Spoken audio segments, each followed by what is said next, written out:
Here you go, bro.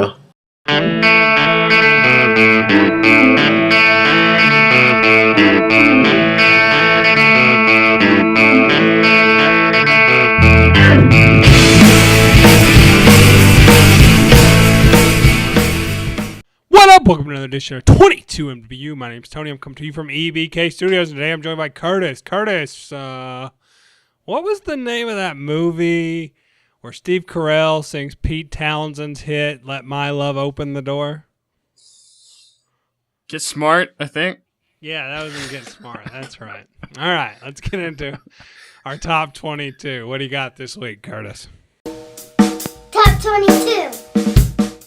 Oh, man, it was tough this week because there was a lot of hours watching stuff for what we're talking about today. So this morning I ran a 5K for Wounded Warriors. You know, I don't know how much of that money actually. I paid $25 to run the race. I don't know how much of it the Wounded Warriors actually get, but hopefully they get at least 5 or 6 of it. But I ran on the 5K. I really wanted to get under 30 minutes. I haven't got my official time yet. They haven't emailed it to me. I was like right at about 30, I think. So I don't know if I got under or over. Probably over because that last mile was just killer. I was just really tired that last mile. Did your son ever take that shirt off, or does he just wear it every day?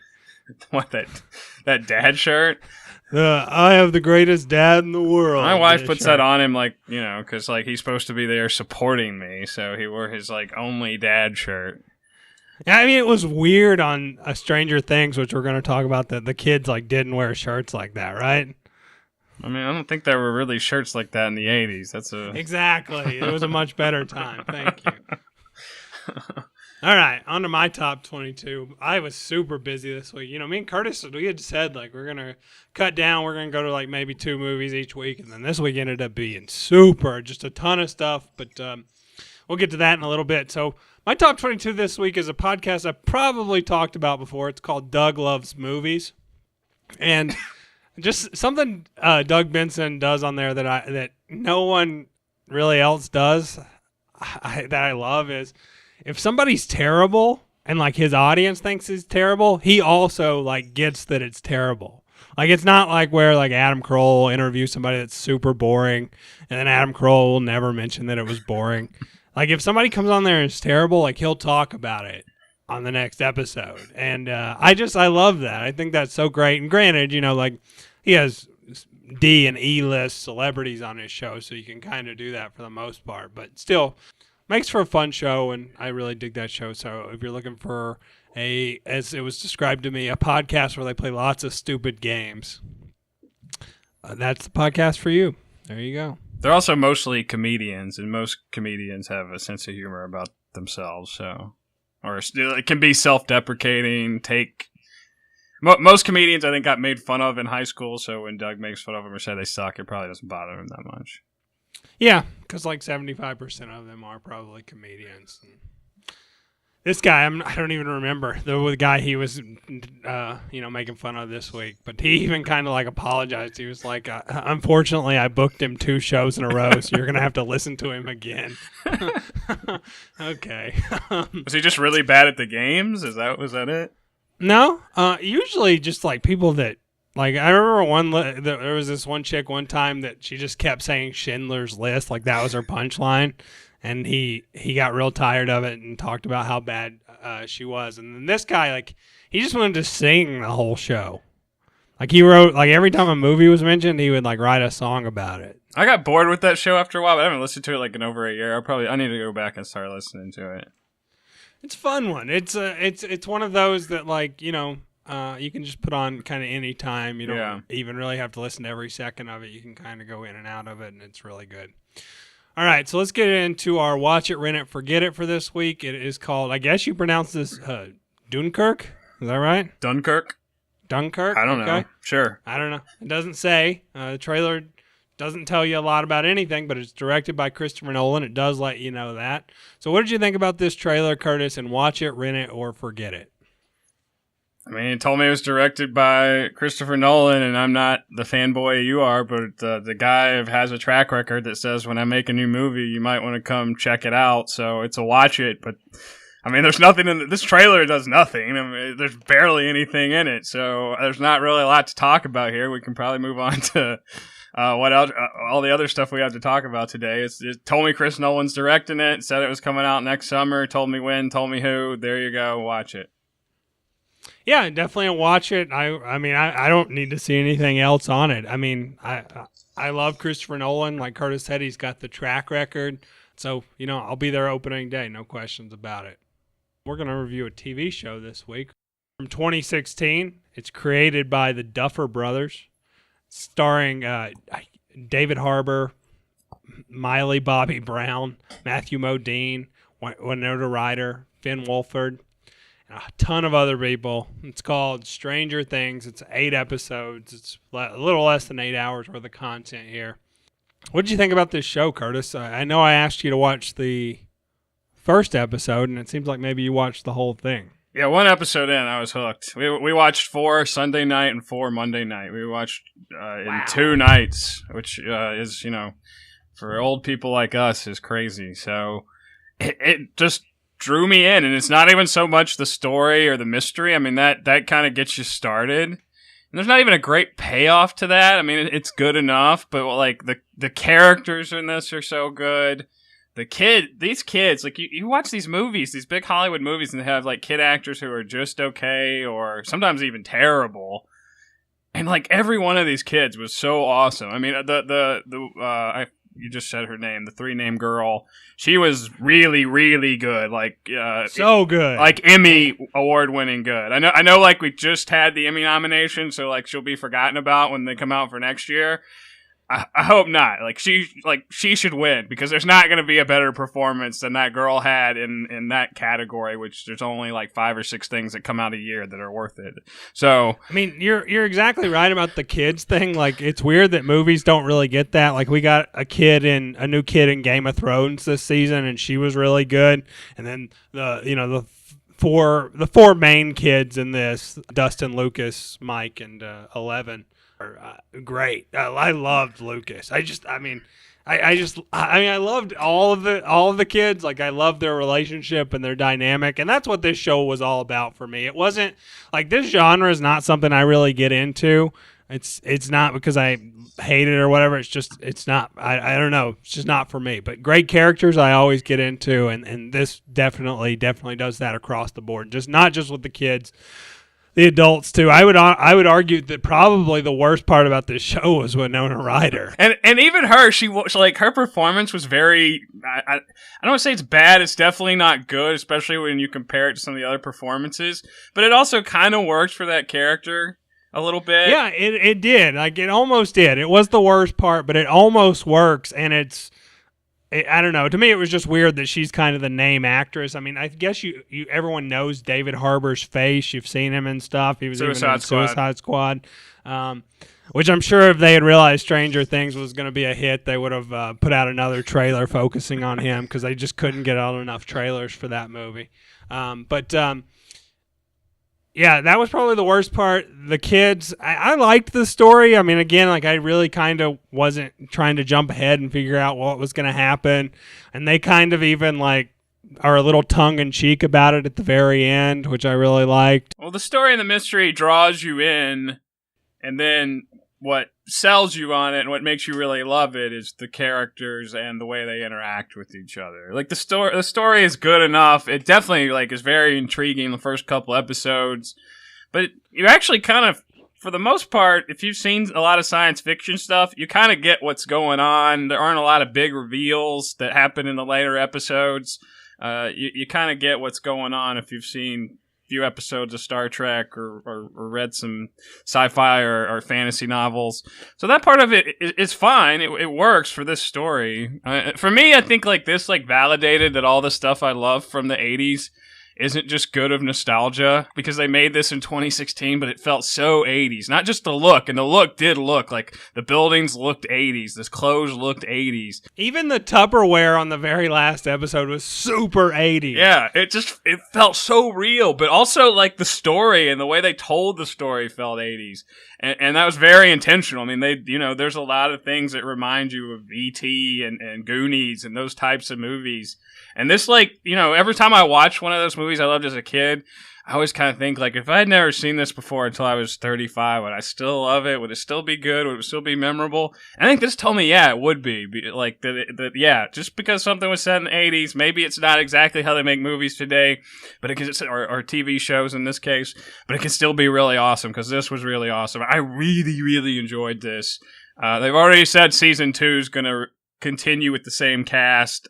I don't know how I feel about that. You know, there's plus and minus there. You're glad you get to spend more time with the characters. You kind of like maybe where they left the story off, though, so we'll see about that. Yeah, I don't think they have to undo anything to bring anyone back. I mean, I think that's pretty cool. You know, this did the thing we like where there's no cell phones, obviously, and it's in a simple little town in 1983. And, you know, it just, again, I think it probably didn't have a huge budget. The CGI stuff doesn't look great in most cases. I wondered if that was kind of on purpose, though. Like, if it was supposed to... You know, I kind of wondered the same thing, but either way, it forces them to focus on the characters, and they knocked it out of the park, because that's really all that mattered about this. Like, I'll totally watch this show again. It was just so good. I loved that, like... I love that, like, all the stuff that's like cool to be into nowadays, like the kids were into then, and it wasn't cool then. Yeah. I don't. It just. It's such a better time. You know, this was kind of like what I wanted out of that movie Super 8. Like, I like that movie, but this is a million times better than that. Yeah, this is what I wanted out of it. That wasn't terrible. But this That's is what just I just said. Yeah, I know. But this was just way better. This was so much fun. It was so great. And again, I can't stress enough how good that girl was as 11. She's like a 12-year-old girl. Her facial expression, just the way she walked. Like, she didn't walk, like, she walked like someone who had been locked up in a thing for her entire life. Like, everything about her felt she was so good. I can't wait to see what else she does. She was so good in this. Yep. Her name is Miley Bobby Brown. I think that's pretty easy to remember. Miley Bobby Brown. I do want to say, like, I know, like, she's in high school. I don't know how old the actress is, so I don't want to get creepy about it. But, like, you will admit that, like, that the older sister is way too skinny, right? I wasn't gonna bring it up, but I thought, like, this is what girls should strive to be. Like, that's the perfect amount of skinny. You make me want to get on board with the fat acceptance people sometimes. Really? No way. No, that's crazy. I just wanted that creature to show up and offer her a sandwich. She was super beautiful, but yeah, she was like 19 years old, so I wasn't gonna go there. But thanks a lot, Kurtis. You know. I know, like, the internet's kind of like fallen in love with the Dustin character, and I don't know why that kid doesn't have teeth. Explain why the character doesn't have teeth. You mean the actor? Right. I don't know, but he was good. He was great. Like, you know, that's the kind of thing that if they made this in a movie, you know, with $150 million budget, they wouldn't have cast a kid who looked like that, and it just worked so well. Like, again, like, everything about this felt so honest and real, especially if you grew up in the 80s. Especially if you grew up in, like, a rural place in the 80s. And this was, you know, not as rural as where we grew up, but it was still, you know, that thing where, like, there's the kid who lives in the poor house and the kid who lives in the super nice house, and they live, like, really close to each other, which is, like, not something that really happens today. But I don't know. It's just... Like, we were I know you never really lived there, but, like, our house on Sam Love Road, like, that was the junky house in that neighborhood. Like, if you drove up the street, there were much nicer houses. Yeah. And that, I mean, not just the yard. Like, the yard was obviously an eyesore and an embarrassment for all parties involved, but the house too. I love that house. Those kids played together, and, you know, they had different economic backgrounds, but they were all friends. And I don't know, it was just so awesome. I can't recommend this enough. If I'm not coming through on that.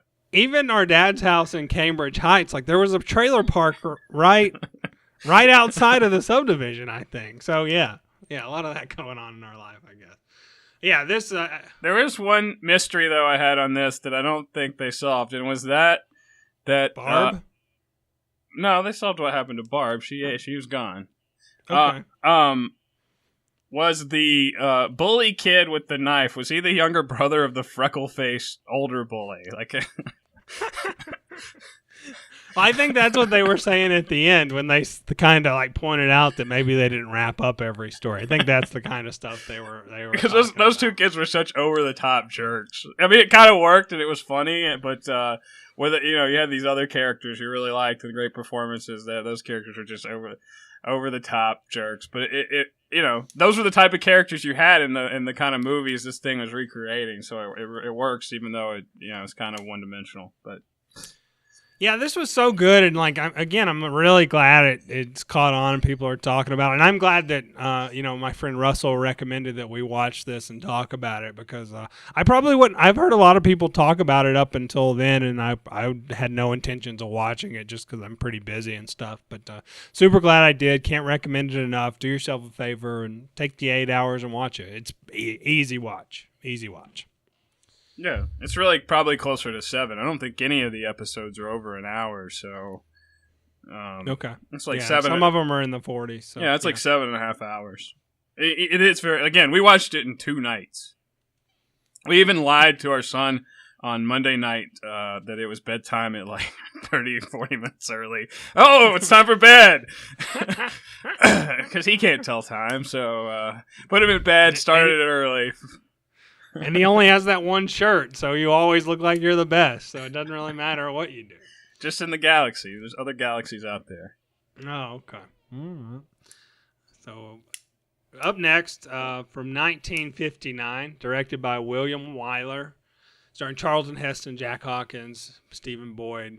It is tied for the record of the motion picture with the most Oscar wins, Ben-Hur. So we watched this thinking that we were going to review the 2016 remake next week.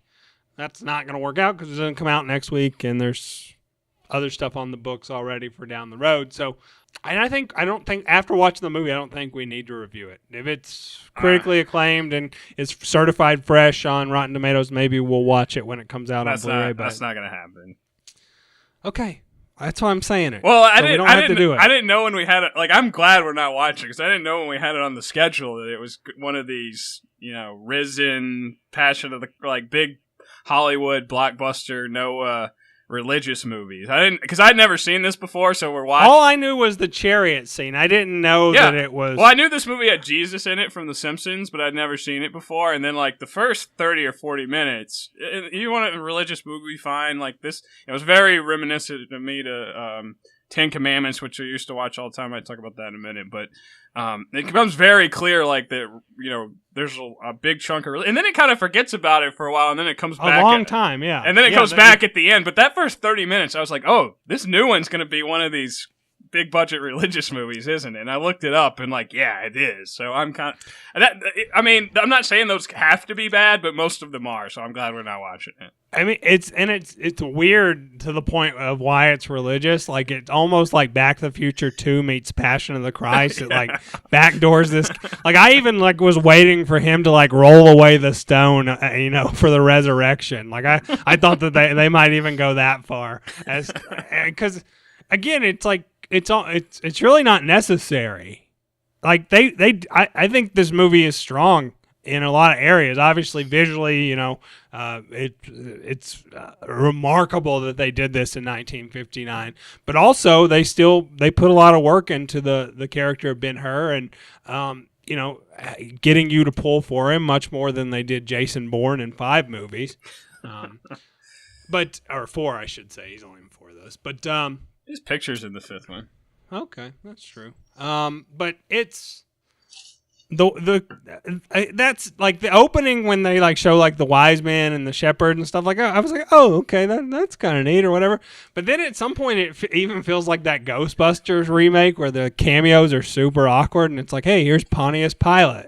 And I know that's not the real Pontius Pilate, but it felt like they were just forcing these characters in there for no reason. They were such a minor part of the story. It was like I don't remember if you used to watch these. I used to watch them sometimes. Those Hercules and Xena shows back in the 90s. I mean, I probably saw an episode here or there. I don't know if people remember this, but those shows started out, they're very Greek mythology. The gods and goddesses were in there, obviously Hercules. And then all of a sudden, in the later seasons, They just started running into historical figures, and it didn't make any sense. Like all of a sudden, like Xena's dating Julius Caesar, and Hercules is at the birth of Jesus, and this felt kind of like that. Except that those shows had long established that this was taking place long before in the time of legend, and all of a sudden it was taking place at 0 BC or 0 AD, or I guess there is no year 0, but whatever. But that's like, it was like just forcing it in there, and that's what this felt like, too. It was just really weird. Up to the, again, a big chunk of the middle just kind of ignores it, but it bookends with, like, hey, I know Jesus. Do you know Jesus? Well, I'm Ben-hur, and I know him. Yeah. I mean, but again, it's almost a 4-hour-long movie. So that's the problem with it. It's way too long. Like, this wouldn't be that bad if it was 2 hours. Well, the remake's only 2 hours. That's the reason I'm a little curious to see it. I'm not going to because again, I'm not gonna have to live up to my promise there because it's not gonna be certified fresh on Rotten Tomatoes. But I'm curious as to how, like, because I mean, I could get it being a little quicker, but there's gonna be a ton more CGI shots, right? Well, this movie glosses over huge chunks too. Like, it skips ahead 3 years there, 1 year there. I mean, you could have been barely even. You don't even get like a montage of him really even training as a chariot racer, right? I mean, there's very little of that. Or, yeah, it's 3 years as a slave. Like, they have to tell you 3 years has passed because you would just thought like, oh, okay, he's a slave. You knew he got sold into slavery or whatever because of his buddy screwing him over. But it's like, yeah, I've been here 3 years. And like, oh, okay. And then like later, it's like, well, yeah, it's a year's passed. So this movie could have been way, way longer. Yeah, but to me, it wasn't that hard of a watch. This was way easier than those Bourne movies. It was easier than one Bourne movie. It was good enough. It's just too long. Like, if it was 2 hours, it would be very easy to watch, but it's so long, and there's so many scenes where there's talking forever, and it's not bad, and it, like, establishes... Because like, if you look at the relationship between the two main characters, it doesn't really make sense that they're friends, right? Like, they keep kind of the story and what happens in the story kind of tells you like these guys should have never been friends to begin with. But they have these like 20-minute I'm not exaggerating. They talk for like 20 minutes to each other in one scene, and it like establishes like they're friends, like they grew up together. It's not the funnest thing in the world to listen to, but it kind of drives home a point that otherwise probably wouldn't work because it doesn't make sense why these guys would be friends. Well, I mean, but that's super true to life, and that's kind of something I took away from it. It's like you grow up and you're friends with the people that are in your class, and then as you get older and you venture out and you meet other human beings, you're kind of like, oh, well, those people are kind of sucky compared to these people. Yeah, I guess. I mean, like, they had some pretty, I don't know. I could probably draw a political parallel, like Hillary Clinton and Donald Trump were friends, and then they grew up to run against be president for each other, and they were still kind of friends at the beginning, and then, I don't know. You're right on the visual part. Like, this is very visually impressive even for 60s, 70s. I think in 2016 it's visually impressive. Obviously some of the things are painted. Obviously that's Charlton Heston's stunt double driving the chariot a lot of times. There's a lot of green screen, but I don't know. It still looks really good. I guess in the back of your mind, it was made in the 1950s, so you kind of forgive it. I don't know, but to me, it's very visually impressive. No, to me, I appreciate it because again, they had to put in work beforehand. I think it's just real simple to go like, oh yeah, we'll take care of that in post. But this, you have thousands and thousands of people showing up. You have to have your crap together, and I appreciate that. I mean, they clearly just put tons and tons of work into this movie. I don't know. It's probably not something I would ever sit down and watch again, but I'm glad we watched it. The only thing is it's they're probably going to come out with a new AFI. Like, it's been 10 years, right? Wasn't the last one? It's been over 10 years. It has? I think so, yeah. I think it was 2007. I think the first one was 1990. I don't know. I think it's right at about 10 years. Maybe next year is 10 years. I don't know. Either way, this is number 100 on the current list, so it may get knocked off. But we wanted to watch all of those. I don't know which list we're going by if they create a new one, but I think we were going off the original list anyways, because I have it at 72. Okay. I thought we were doing the new list. I know when we did the top 5 way back when, it was the new top 5, not the old top 5. Well, maybe I figured we would do the original list and then we would get whatever they had added as well. Okay. Well, that's like now we're up to like 130 movies because they knocked off a bunch, but yeah, but we don't have to watch Xander Cage in Triple X3, right? Right? Yeah. And we're not watching the 2016 Ben-Hur. And you didn't have to watch any of those garbage DC movies me and Kyle reviewed. So you're living it up. I'm so glad I didn't have to listen to that episode too. So okay. All right. This is for me. The length is a problem. It's way too long. I guess like if you decide like if you it does have an intermission, so maybe you split it up over a couple nights and stop at the intermission. It starts out real slow, but then once it gets going, it's it's watchable. I mean, it's definitely an old movie. Some of the special effects like we talk about are dated. Charlton Heston was a good actor in the 1950s, but by today's standards, it's very over the top. So it's definitely dated, but I think it's worth seeing as part, if you're a cinemaphile, then I think this is worth checking out as part of cinema history for sure. And it's not that terrible. It's not bad at all is what I'm trying to say. I don't know. I still don't totally know what I'm going to review it, but your average person isn't probably going to want to sit down and watch this though, right? Yeah, I don't think this is for most people that go see movies nowadays. 3.72s out of 5 for. Yeah, I'm going to say 3 out of 5. I'm real close between 2 and 3, but I am going to say 3 just for the historical significance. All right, up next in theaters now, directed by David Ayer, starring Will Smith, Margot Robbie, Viola Davis, Jai Courtney, Scott Eastwood, Jared Leto, Cara Delevingne, Ike Barinholtz, Common, and numerous other people. This is DC's latest theatrical release called Suicide Squad. I'd like to get Kurtis's thoughts to start out this. I don't know where to start. I've done a lot of notes for this movie because I think there's a lot to talk about here. I mean, I think you start with the fact. Where do I want to start? Probably should have thought of this before we started recording where I wanted to start. But I didn't know you were going to throw to me first. But okay, well, I'll start. So the biggest problem with this movie is the editing.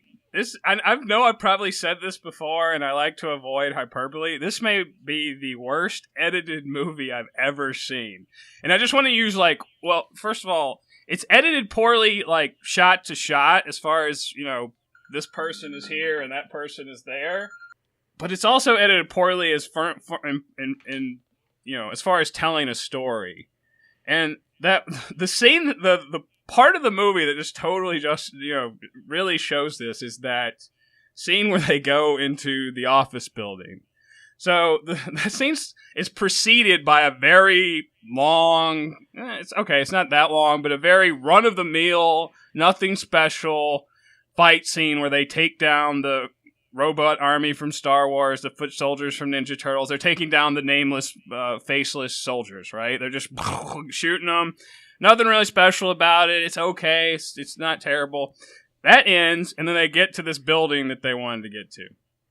They go into the building, and all of a sudden, Harley Quinn is on an elevator, and both the characters and the audience is like, how did she get in that elevator? And then she fights a couple guys in the elevator, and then all of a sudden, the people who are wondering how she got in the elevator are up higher than she was when she gets off the elevator, and then they go, and I don't want to spoil it, so I'm not going to say what happens, but they obtain the asset that they went to obtain, and that, there's 2 or 3 ways we've seen that are very cliche to have the dramatic reveal of who or what you were looking for.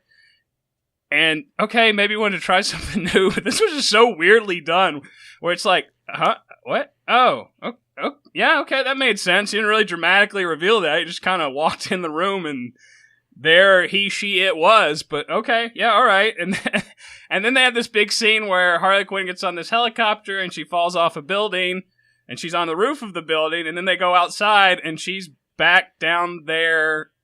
You're gonna have to see the scene. The whole thing is that one's not as bad. That one's a good while later. No, between when but she that's back all. downs. Okay, but it's from the time they enter that building to the time they exit that building is incredibly poorly edited. But the whole movie is edited poorly.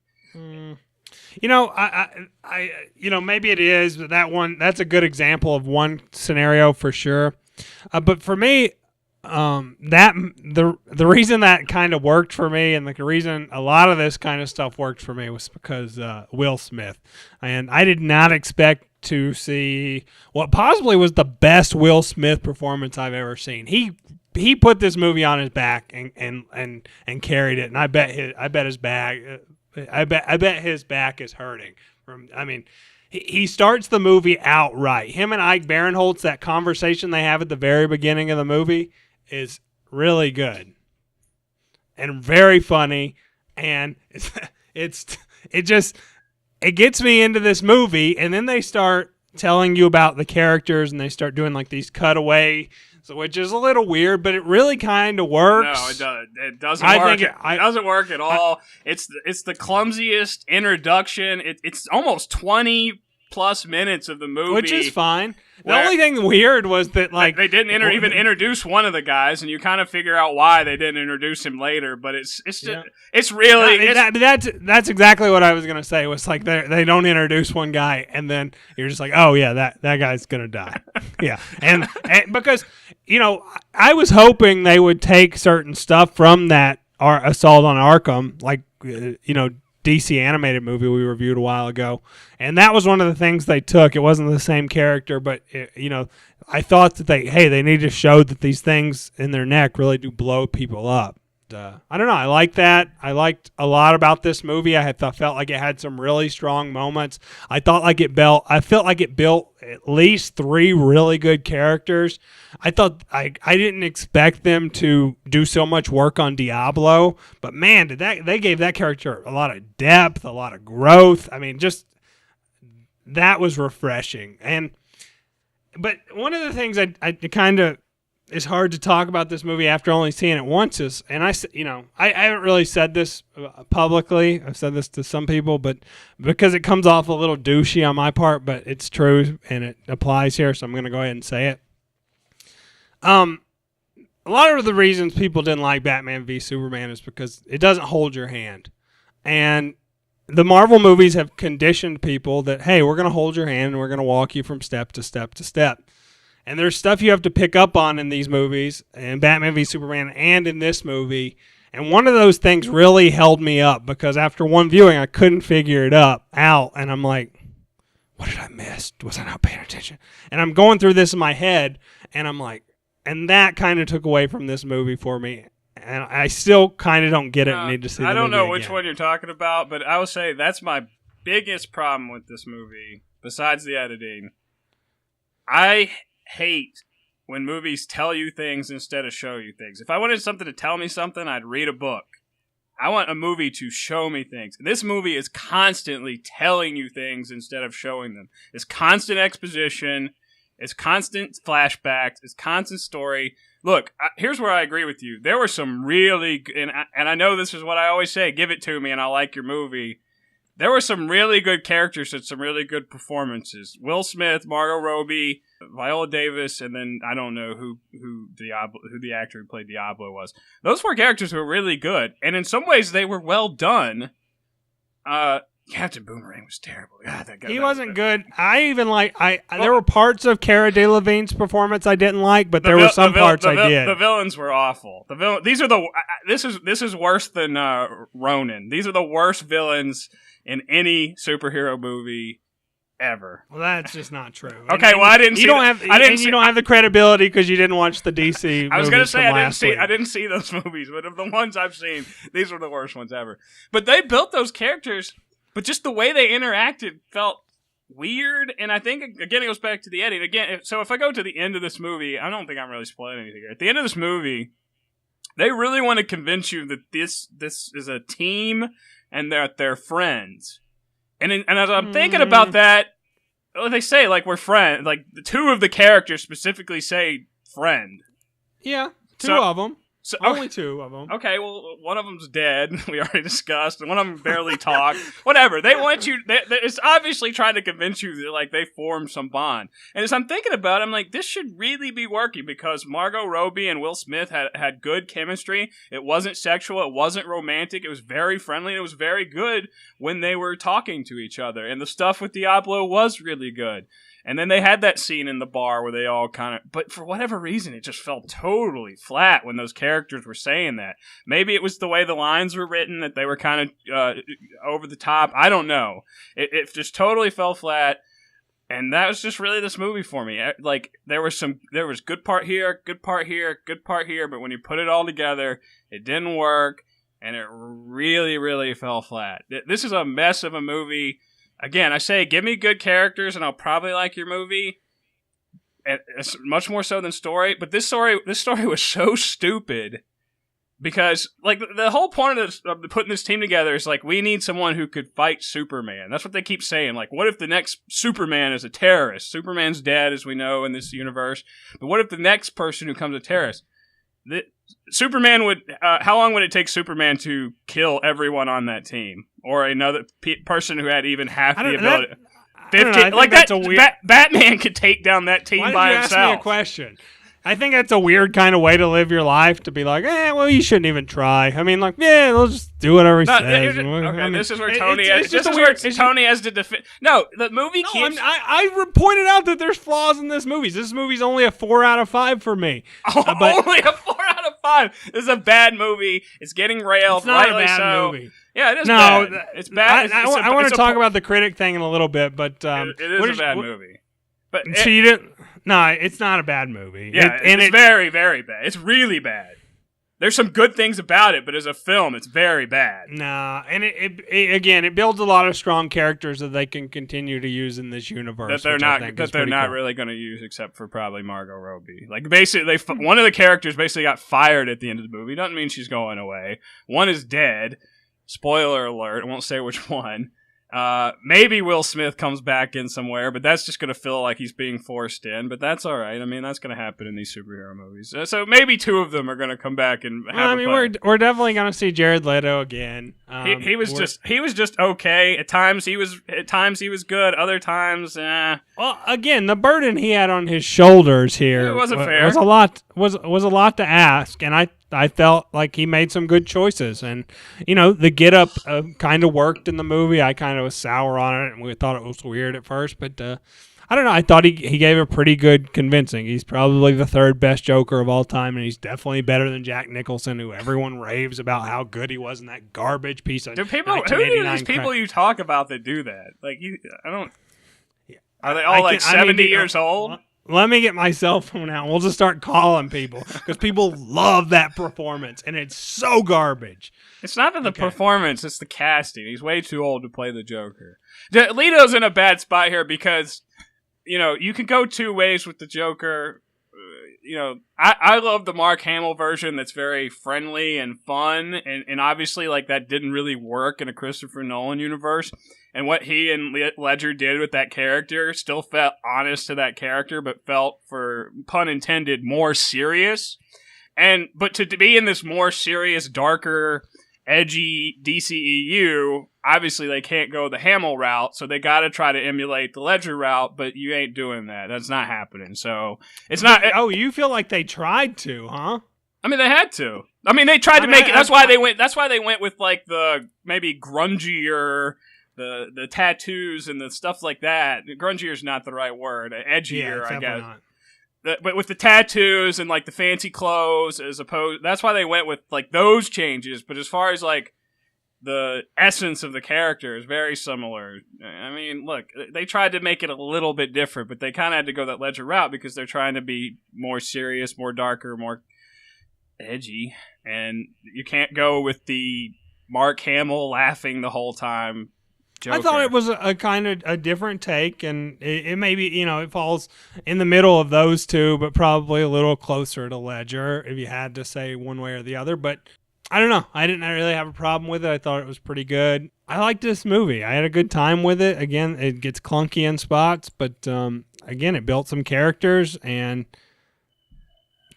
I mean, 26% on Rotten Tomatoes is just ridiculous. Very, probably, that's probably being generous to this movie.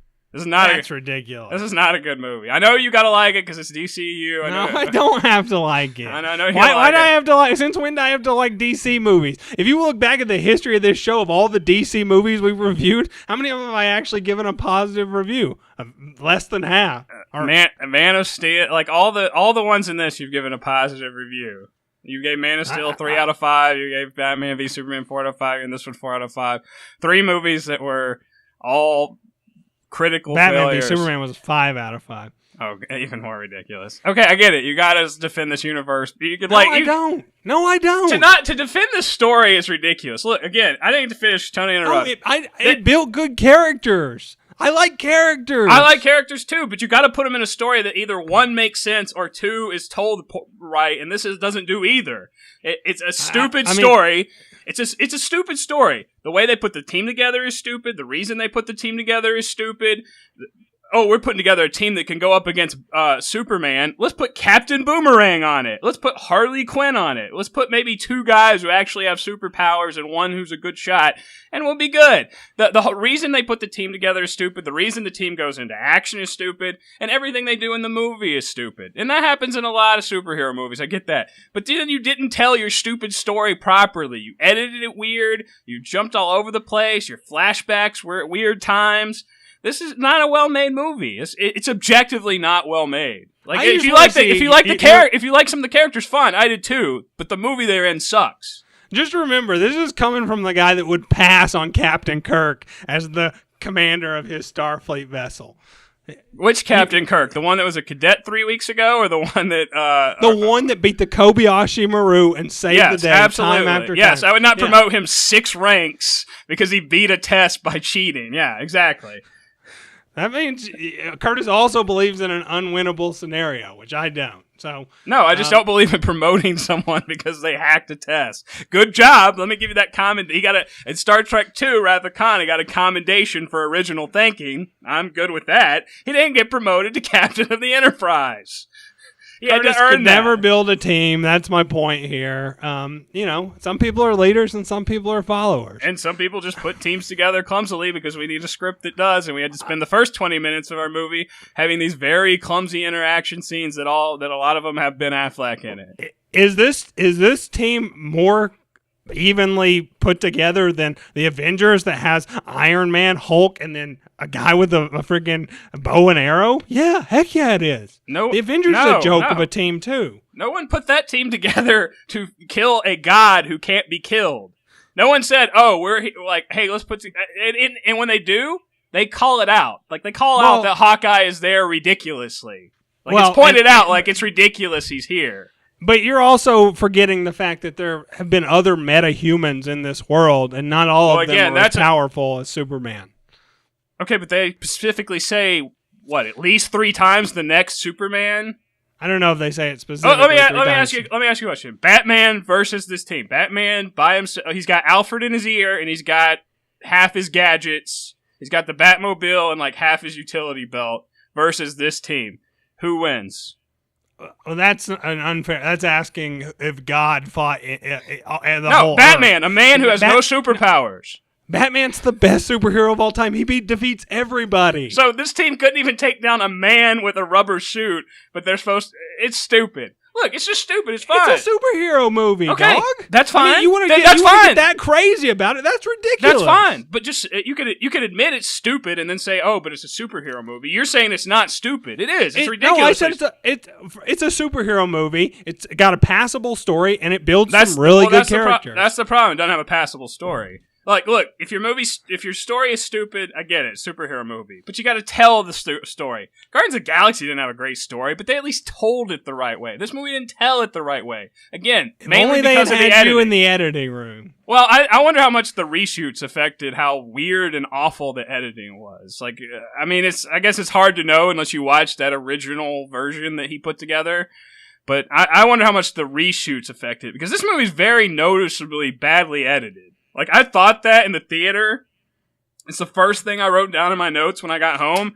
And then when I started looking online at what other people were saying, everyone was agreeing that, yes, this movie is incredibly poorly edited. So, I mean, I think, like, you can objectively say, when that many people notice it about your movie, like, yeah, you probably did a really poor job editing. Oh, yeah, I think you can probably go online and find people that will agree with you on pretty much anything. Okay, but I didn't look for people to agree with me. I looked up reviews of the movie, and they were all talking about how poorly edited it was. Okay. So you don't think that you think this movie has been fairly rated on Rotten Tomatoes? I think it's probably a generous rating because I think there was some good things about it that maybe has someone move it into the good. There were times where, other than the editing it together, but when you're not taking into account editing, it usually looked pretty good, especially compared to the other two movies in this franchise that looked like crap. That pink purple glow thing, I don't know, like, it was weird sometimes, but it looked cool, and I, again, got suckered into seeing this in 3D.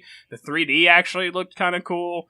It looked good visually when you were looking at it. The editing, again, 98% of it looked good. There were some rough patches, but yeah.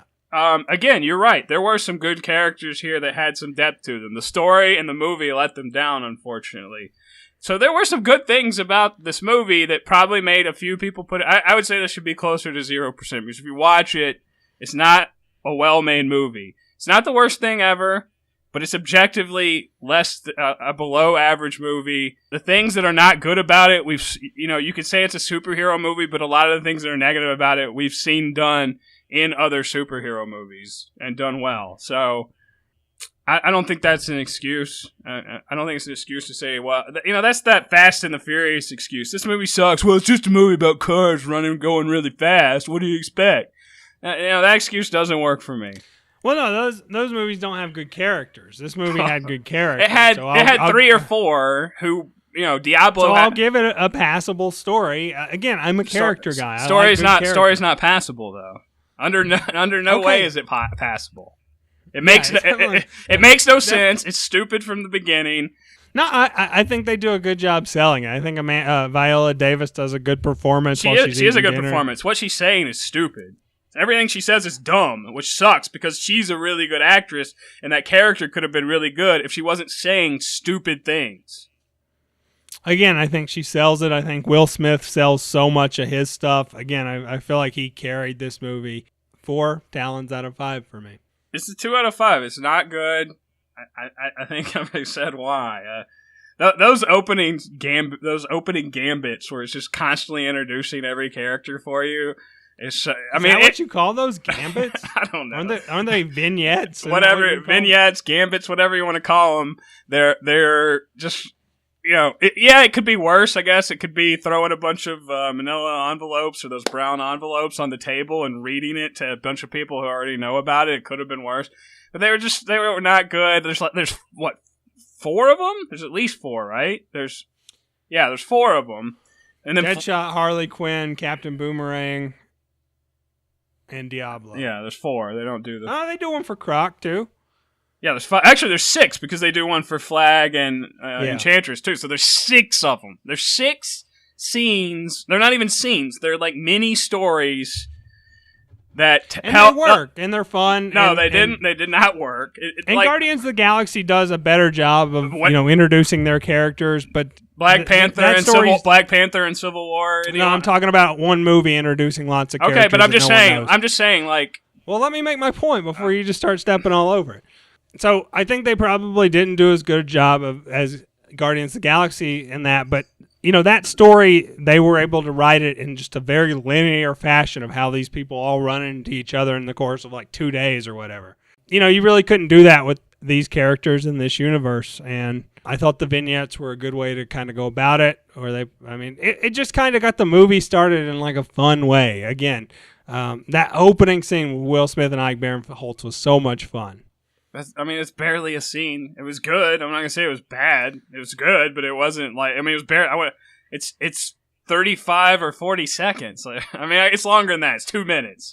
But it's like, it's them talking to each other through a window that's this big. I know we. Does it work or does it not work? To say it's awesome is weird. It's like I don't know. I didn't know what we were really going to get out of this movie because, again, I watched the first trailer and didn't watch anything else, and I didn't even know who the bad guy was going to. That scene didn't show you anything you were going to get out of the movie. The show told me the opening like that told me we were going to have some fun and some funny people were going to say some funny things, and some people that don't tell jokes weren't going to tell stupid jokes, and that was pretty true. That's pretty much what we got. That was another problem with it is that I think that's probably due to the reshoots where they don't balance the humor well. There's that really poignant scene with Diablo, and it's immediately ruined by them all like joking around, like without a cut or anything like that. Just like, oh yeah, I don't want to spoil it, so I'm not gonna spoil it since Tony thinks this is the greatest movie of all time. But what? What is wrong with you? You just want to be super negative today. I don't want to be negative. I just got done saying that Stranger Things was one of the best things I've seen in a long time. Loved it. Can't recommend it enough. Great performances. Just got done saying how great that was. No, this movie was not good. It wasn't good. What did you think about the way Killer Croc looked and them not going the CGI route? I mean, it's, the only thing I really know about the characters is maybe like is from those Arkham games, and he's really huge. But that's maybe that's more of a gameplay element. I'm not super familiar with that character. I mean, I remember him from animated series where he was really big too. But I don't know. I thought it kind of worked. I actually like that character too. I mean, he didn't have a ton to say, but when he did say it, kind of counted. Like he had a couple funny lines. He had a moment or two. So yeah, there was a point where I wondered, like, are they ever going to do anything with him? Like, is there a reason he's part of this team? Like, they're not really, and then they do, and it's good. And I liked him, but it was just such a small amount of him that I couldn't. They just didn't, if you want to compare it to Guardians, I mean, everyone is because it's an obvious comparison. And that movie had its clunky introduction. It didn't have a 5-minute vignette for everyone, but it had the lineup scene that kind of told you who these characters were. Didn't give you a ton, but you didn't really need a ton, and other than Star-Lord, who you already kind of saw who he was and kind of found out more through the movie. I mean, we didn't really need to know a ton that happened to Rocket or Groot, and that's fine. But, that movie showed those characters coming together from the prison break on up until the end of the movie, so that when the end comes and they're all holding hands, like it means something to you. It's like, yes, this is a team. These people are friends. These people care about each other. And this movie just didn't do that. And it's unfortunate because a lot of the characters individually were very good. But then at the end, it wants you to convince you that this team who love each other, love is a strong word. They're the bad guys. I don't know if you got that because they only mentioned it 15 times in the movie. But it wanted to convince you like that these people had like some sort of relationship building. And the movie never really showed you that. It told you that, but it didn't really show you that. And again, this movie tells you a lot of things. It doesn't show you a lot. I kind of want to, that's something I want to pay closer attention to when I watch this movie back. Because for me, like, I thought that all along that was going to be the one big difference between this and Guardians was like, Guardians was more anti-heroes and these guys were villains. So you really can't go the same route and have a rah-rah moment at the end. Like, that's pro wrestling 101. It's always weird when bad pro wrestlers like other bad pro wrestlers. Like, no, they don't like anyone. They don't get along with other people. They're super narcissistic. So I wasn't really expecting that. Maybe they did kind of go that route and I'd already turned my blinders up, but I don't know. That's something I'll want to pay attention to. They definitely did at the end. Again, 2 of the characters, there were moments. Yeah, 2 of them, but... Okay, there aren't that many, and it was... I mean, I don't see how you could watch the end of this movie and say that they didn't want you to, like, think that these characters had built some sort of camaraderie, especially... Okay. A little bit of like, we shared that moment. We went to summer camp together. 2 of them specifically say the word friends and say it in a very dramatic way. One of them says it right before he or she dies, and one of them says it right before he or she saves the world. I'll use that in quotes because we don't totally know that, but it's basically what happened. So, yeah, I think those moments were supposed to have impact, and I think they could have if they had showed this team like coming together. And they really didn't do that. They didn't show, other than that scene in the bar, which is just them talking, kind of friendly with each other. There was no prison break scene where these guys work together. There's that one scene where he kind of talks up Diablo, and you're right about Will Smith. He is really good in this. I liked him. I liked his character. If you are going to say you like this movie, you wouldn't like it without Will Smith. you're exactly right. You're saying there's all these other great things about it, so I don't totally know how that works. But you're right. His back hurts because he's about the only thing that carries this movie to almost being likable is him. So, but they just didn't do it, and it didn't work. And again, that's the problem with this movie. It did in the end. Everything fell flat. Everything didn't work, and it wasn't a particularly well-made movie. I don't have a desire to see it again. There's a couple characters here I would love to see in a better movie, so I'll give it that. That's why I gave it 2 out of 5. But I don't care to see this again. I really wish you could have I could have a reasonable conversation with you about the ratings for Rotten Tomatoes, because I almost I kind of feel like that stupid Rose McGowan getting choked or Jennifer Lawrence getting choked by Apocalypse thing affected this movie's rating. Not only do they beat up women, they talk about beating up women a lot in this movie.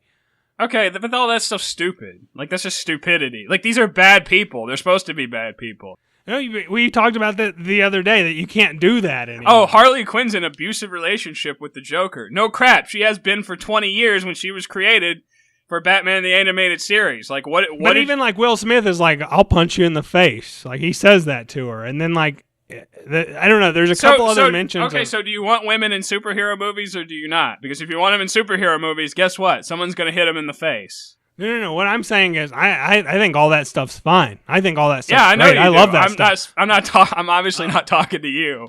I'm talking to the idiots who say that. Well, that's what I wish that you weren't saying that it was closer to 0 than 26%, because I want to know if that maybe swayed some people's. I'm sure there's 1 or 2 out there, yeah, but I think you can look at this and say, yeah, this is not well made. Again, this is just really, really badly edited for a huge movie that, I will say it looks like it's gonna. Man, I had to delay seeing this because the first showing I went to was sold out. I haven't seen a sold out movie since Star Wars. That's the only movie that in my local theater has sold out in 2, 3, 4 years I've been going to it. And this was sold out. And then when I saw it again, I had to go get a ticket and then go see it in 3D. The theater was packed. They actually stopped the previews and made everyone scoot to the middle. So that they could fill in the edge seats. It was 100% packed. Yeah, I got there 15 minutes early, as I typically do, and I had to sit in the third row. It was packed. They're saying $140 million.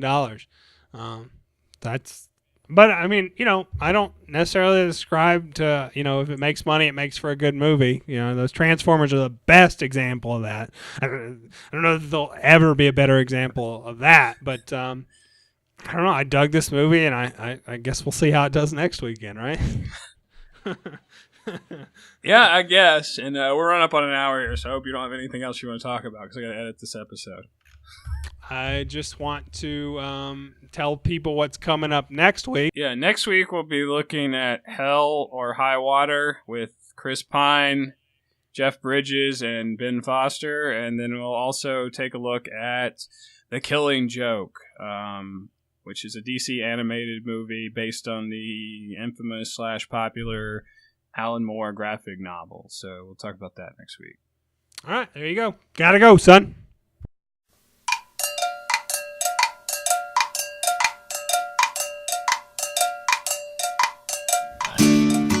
Pay attention.